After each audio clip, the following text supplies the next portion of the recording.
C Joseph Vijayan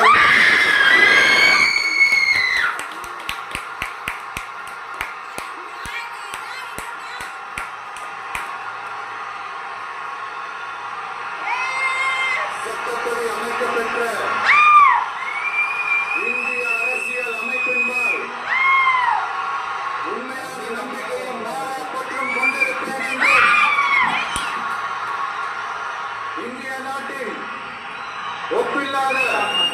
முழு முதல் ஆட்சியையும் ஒருமையையும் நிலை நிறுத்துவேன் என்றும் தமிழ்நாட்டு அரசின் முதலமைச்சராக உண்மையாகவும் உளச்சான்றின்படியும்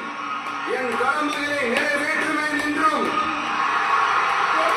அரசியல் அமைப்பிற்கும் சட்டத்திற்கும் இணங்க அச்சமும் ஒருதலை சார்பும் இன்றி விருப்பு வெறுப்பை விலக்கி பலதரப்பட்ட மக்கள் அனைவருக்கும்